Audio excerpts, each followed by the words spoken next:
Skinflick, a Dave Brandstetter mystery, Book 5. Author, Joseph Hansen. Publisher, Open Road Integrated Media. Narrator, Eric Aust. In memory of Dr. Dreadful, who left too soon. Chapter 8. The sky still held leftover daylight, but when he tilted the Triumph up Horseshoe Canyon Trail, the trees made it night. Big brown supermarket sacks crowded the passenger seat. He had to juggle with his knees to get a grip on them all. Slapped at by branches, he blundered through the dark to the cookhouse. He had to set the sacks down to unlock the door, and then it took him a while to find the light switch. The bulb that answered it was weak.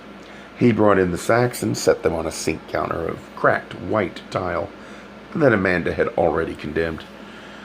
She'd condemned the cabinets, too, of greasy, varnished pine, none of the doors willing to stay shut. The stove and refrigerator, chipped white enamel, were probably good for another 10 years, but she wanted him to have new ones. He wondered what color she would choose. Copper, cinnabar, heliotrope.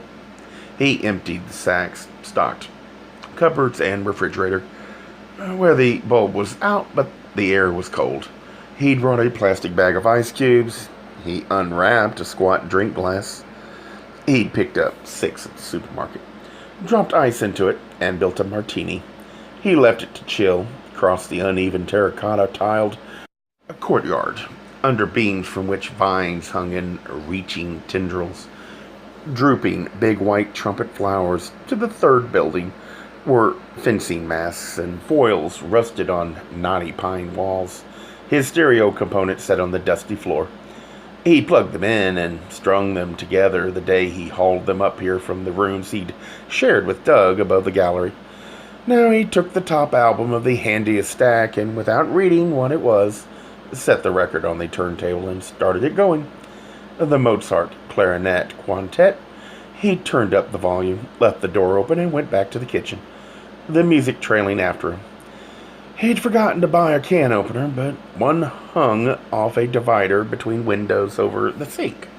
Food from who knew what cans it had opened for how many years crusted the blade, but he overlooked that and cranked open a can of chili.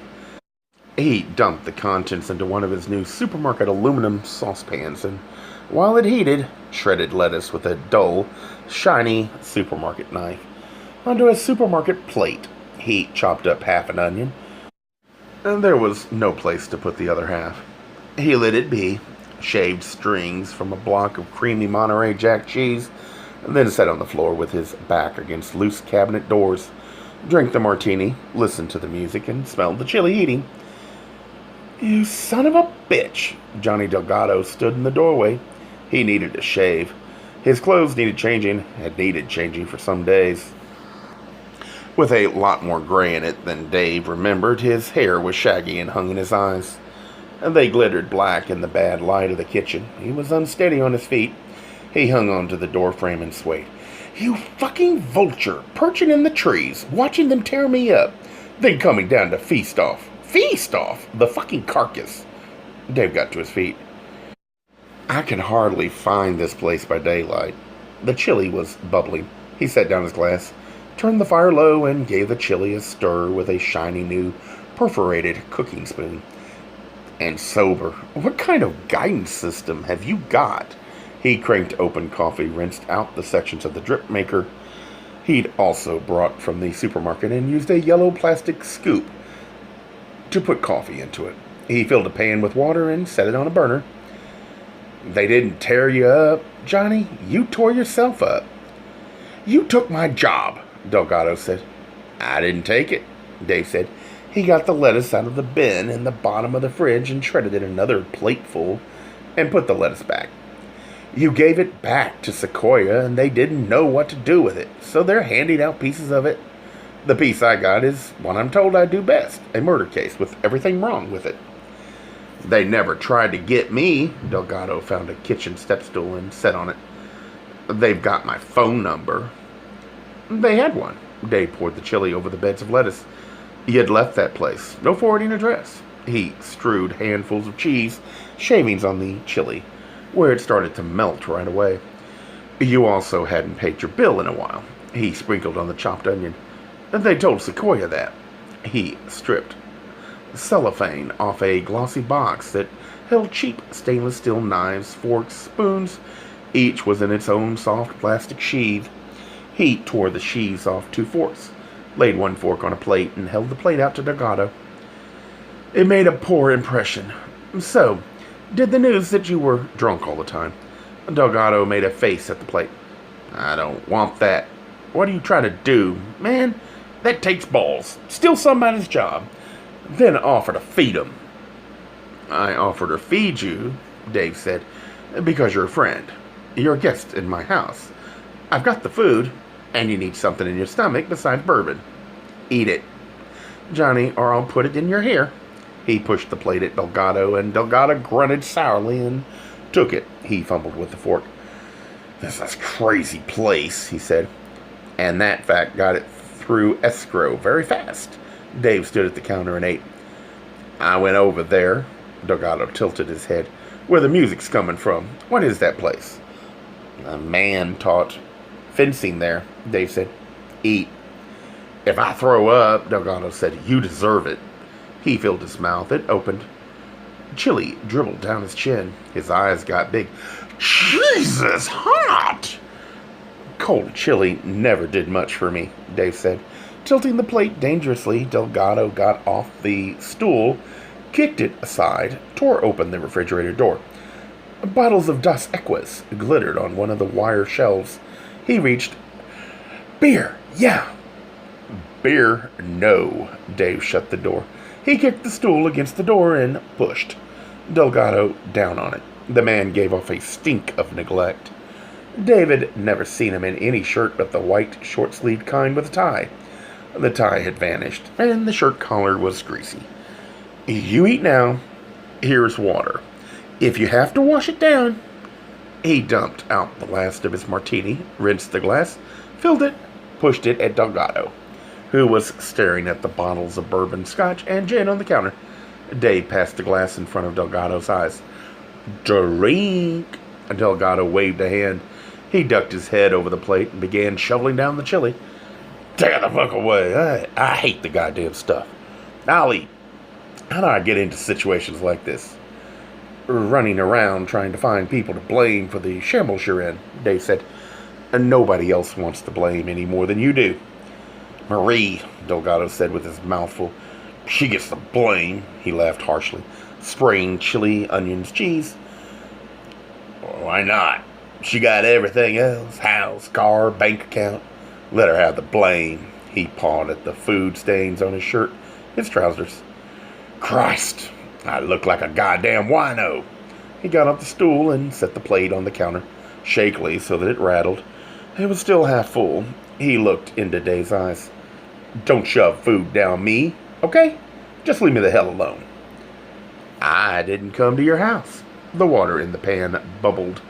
Dave poured it, steaming, into the waiting pot. You came to my house, remember? Sit down. No, you don't have to eat anymore. You can drink now. Coffee. A whole lot of strong black coffee. Delgado started out the door. Dave dropped the empty pan clattering into the sink, took 2 long steps, and caught his arm. Delgado tried to jerk away. There was petulance in the gesture, but not much strength. Under the soiled suit coat, his arm felt wasted. An old man said he wasn't even 40. Dave turned him around and set him on the stool again. Delgado glared at him. And then what, he said. You pushed me into the shower, right? And I'm still not sober enough to drive. So you put me to bed, sleep it off. Am I on track? Sure I am. And sometime in the night, you're in the bed with me. Yeah, oh yeah. He nodded, mouth twisted in a sneer. He rubbed the stubble on his chin. A scrape of beef came away in his fingers. He flicked it off. You know what you are, and so do I. And that's tonight's scenario, isn't it? You wrote it, Dave said. You tell me. The Mozart turned itself off. The only sound was the drip of water through the coffee grounds and the whir of crickets out in the sweaty canyon darkness. You need a shower. You need clean clothes. I can lend you a sweatshirt and a pair of jeans. You are too drunk to drive. That doesn't matter. I can drive you home where you're living. crappy motel in Santa Monica," Delgado mumbled. "If they haven't locked me out." Dave studied him. "You want to stay here, don't you? That's why you came. Not to chew me out for taking your job, to have a place to stay." He unwrapped a supermarket coffee mug, rinsed it under the tap, filled it with coffee. "You aren't broke. You're lonely." He held the mug out to Delgado, who was watching him with nothing in his bloodshot eyes. "You're also horny, and you're offering yourself in payment for anything I can do for you. Only what mainly interests you is getting your rocks off." Delgado made a sound and knocked the cup across the room. Coffee splashed the cabinets and ran down. The cup was tough. It didn't break. Delgado lurched off the stool and stumbled out the door. On hands and knees, he vomited. The sounds he made were loud and miserable. Dave stood in the doorway, trying to see in the poor light from the kitchen and from the building across the way whether a garden hose was coiled somewhere among the broken hibachis, splintered surfboards, and bent lawn furniture beneath the hanging vines. Delgado's stomach spasms eased off. He wiped a sleeve across his mouth. "I warned you," he groaned. "You had to feed me. You just had to feed me." "Come get some coffee," Dave said. "You think I'd take anything from you now?" Delgado staggered to his feet. He spat. "Knowing what you think." "Is what I think any uglier than what you think?" "Come on, forget it." He led Delgado back into the kitchen. He stood him at the sink. "Wash your face." Delgado splashed water with hands that hadn't seen any for a long time. Dave handed him a supermarket dish towel. He picked up the fallen mug and poured coffee into it again. "Drink this. Take the shower. Sleep it off." Silently, sullenly, Delgado did as he was told. Dave led him across to the room with the fencing masks. He lifted folded jeans and the promised sweatshirt out of a carton on the floor. He steered Delgado to the bathroom where grit crunched on the white tiles.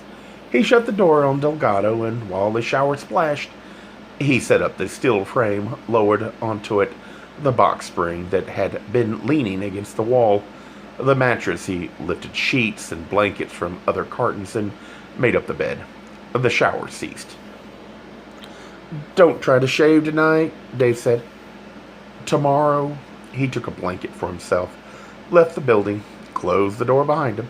He unlocked the big front building, threw the blanket inside, clicked light switches until somewhere outdoors around a corner a glow came from untrimmed brush. He went out again. Someplace he'd seen a garden hose.